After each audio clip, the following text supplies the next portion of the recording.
Près d'1 milliard d'euros ont déjà été promis pour la rénovation de la cathédrale, à l'initiative de grandes fortunes d'entreprises, suscitant les critiques de la CGT, de certains politiques ou de gilets jaunes.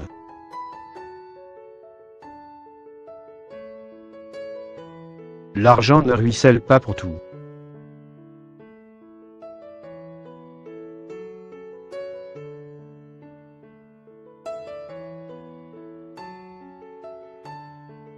Philippe Martinez n'a pas caché ses regrets ce mardi matin sur France Info concernant la collecte de dons pour rénover Notre-Dame de Paris après l'incendie et qui approche du milliard d'euros.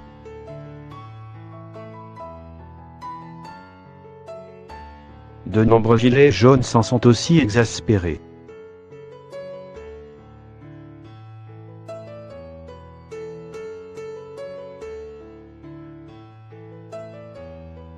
C'est dingue, il n'y avait pas d'argent, et là il tombe de tous les côtés, s'indigne un internaute sur un groupe Facebook très actif.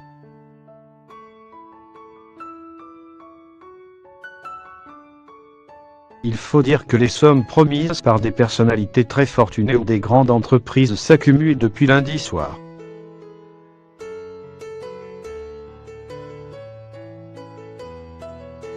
Des collectivités participent aussi, à l'image de la ville de Paris, 50 millions d'euros.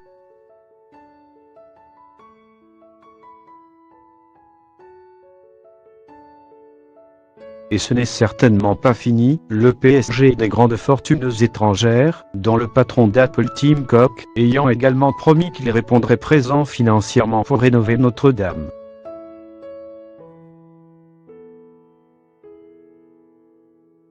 Ça met en lumière les inégalités économiques.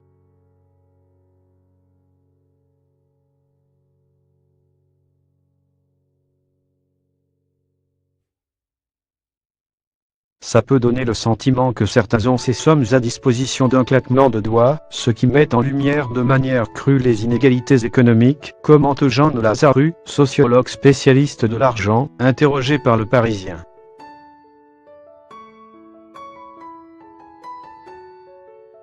D'autant que quand on voit une personne donner 100 millions d'euros, on se sent souvent dépossédé par ces gens puissants, ajoute la chargée de recherche au CNRS.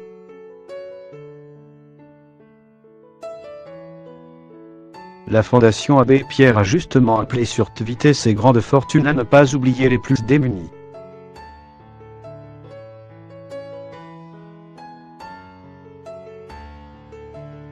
J'aimerais qu'il y ait maintenant une mobilisation équivalente pour ces millions de femmes, d'hommes, d'enfants, de familles qui sont à eux tous une cathédrale humaine qu'il faut aussi protéger, a aussi taclé le patron du PS, Olivier Faure.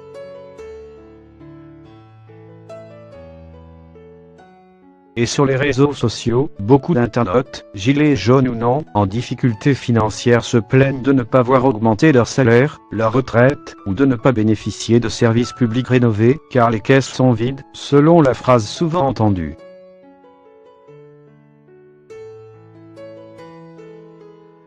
Au bout de 5 mois dans la rue, on constate un décalage total. S'énerve dans une vidéo coup de gueule diffusée sur Facebook Ingrid Levavasseur, ancienne gilet jaune et mère célibataire de 2 enfants en bas âge.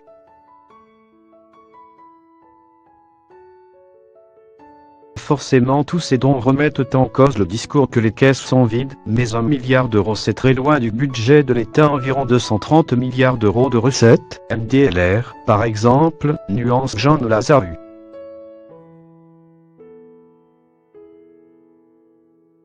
C'est aussi un dixième du coût des mesures promises par Emmanuel Macron le 10 décembre dernier, en attendant la deuxième salve dont l'annonce a été reportée de quelques jours du fait de l'incendie.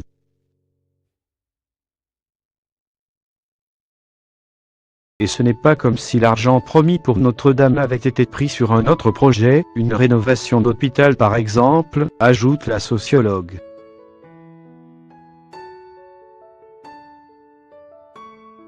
Polémique sur la déduction d'impôts.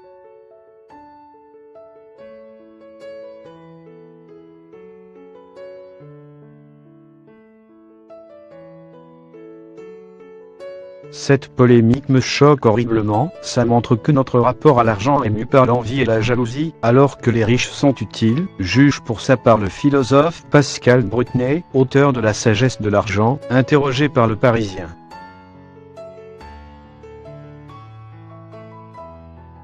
Pour tenter d'éteindre l'incendie naissant, Stéphane Bern, le monsieur patrimoine du gouvernement, a jugé ce mercredi matin sur RMC que poser les vieilles pierres aux hommes était ridicule.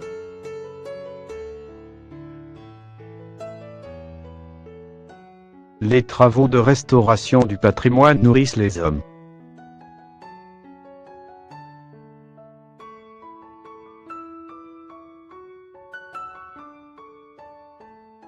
Cela donne de l'emploi, s'est-il exclamé.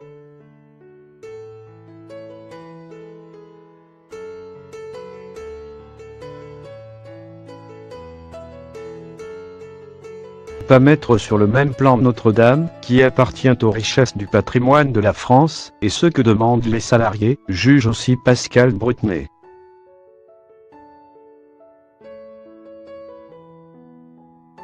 Un argument qui pourrait ne pas convaincre de nombreux Français, à en croire Jean de Lazarus.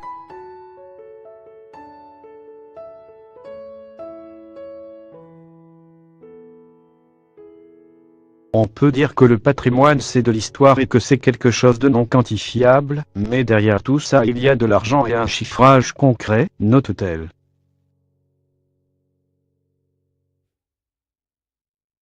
Parmi ceux qui se disent indignés par cet afflux de centaines de millions d'euros, certains pointent aussi les déductions fiscales permises par les dons et qui font que l'État, et donc chacun d'entre nous, va aussi payer.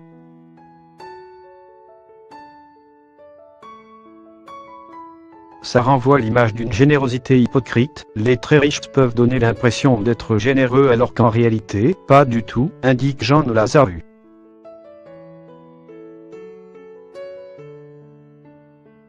Pour couper court à cette polémique, certaines grandes fortunes pourraient imiter la famille Pinault, qui a annoncé ce mercredi sa décision de renoncer à sa déduction d'impôt sur son don.